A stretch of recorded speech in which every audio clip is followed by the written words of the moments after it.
Siapakah Insinyur Solah Atia ini? Mengapa kematian beliau menggemparkan Kairo? Dengan pemakamannya yang dihadiri lebih dari 500.000 orang. Mari kita simak kisah dari Asosiasi Universitas Islam Mesir ini. Al-Kisah dari kampung kecil bernama Tafahna al-Ashraf, distrik Middle Ghamir, Provinsi Dakohliyah, Mesir, ada 9 orang sarjana miskin lulusan Fakultas Pertanian. Lalu mereka pun sepakat membuat sebuah peternakan unggas, sembari mencari mitra ke-10. Namun mereka terbentur modal, maka dengan sekuat tenaga mereka kumpulkan dari hasil menjual tanah, perhiasan istri, hingga meminjam. Meski tidak banyak terkumpul, namun mencukupi untuk memulai usahanya. Pertanyaan tersisa, siapa mitra yang ke-10? Insinyur Solah, satu dari mereka, pun berkata, "Aku sudah menemukan mitra yang ke-10. Siapa?" kata teman-temannya. "Allah," lanjutnya. "Allah akan menjadi mitra usaha kita yang ke-10. Allah akan mendapat 10% dari keuntungan kita. Dengan perjanjian, Allah yang akan memberikan perlindungan dan pemeliharaan, keamanan dari segala wabah penyakit." Akhirnya mereka pun sepakat.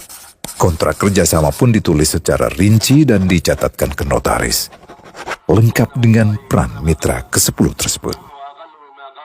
Tak disangka, setelah 1 musim bisnis mereka langsung meroket, jauh dari yang dibayangkan sebelumnya.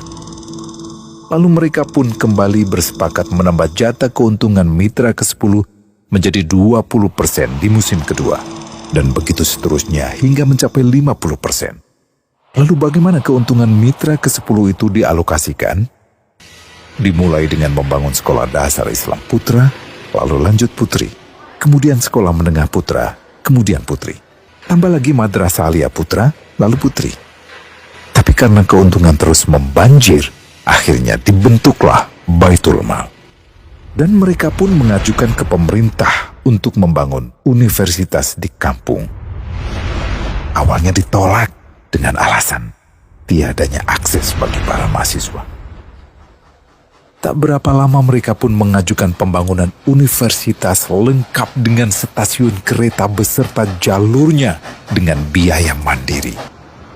Akhirnya permintaan ini disetujui, dan pertama dalam sejarah Mesir berdirilah sebuah universitas di perkampungan kecil.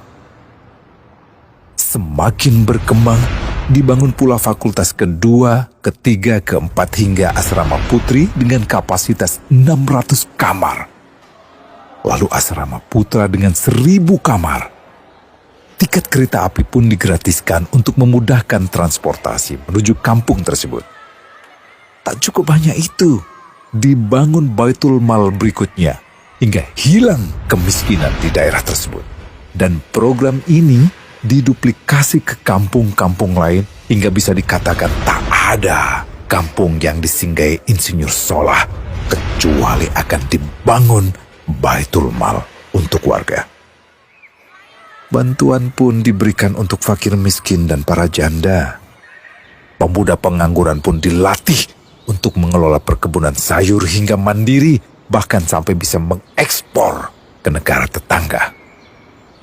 Pada saat panen raya, seluruh penduduk dikirimi paket sayur. Di hari pertama Ramadan diadakan buka puasa bersama untuk seluruh penduduk desa. Mereka memasak dan hadir ke lapangan yang dipenuhi beraneka makanan. Disiapkan juga perabotan untuk gadis-gadis yatim yang ingin menikah. Dan ini semua merupakan sedikit dari banyaknya kebaikan yang dilakukan oleh Insinyur Solah. Hingga pada akhirnya disepakatilah keuntungan perusahaan 100% untuk Allah. Insinyur Solah yang awalnya adalah salah satu mitra usaha berubah menjadi karyawan Allah. Dia hanya menerima gaji, namun dia memberikan Tuhannya syarat agar membuatnya hanya butuh kepadanya dan hanya meminta kepadanya. Inilah sosok Insinyur Solah Atia, aktor utama kisah menakjubkan ini. Keikhlasannya membuat ia sama sekali menolak terkenal di media massa. Dan kini, meski orang yang melibatkan Allah ke dalam bisnisnya ini telah wafat, terbayang seluruh amal jariahnya yang selalu mengalir untuknya. Masya Allah. Pertanyaannya, akankah ini hanya menjadi sebatas kisah saja? Atau menjadi teladan bagi kita untuk mengikuti jejaknya?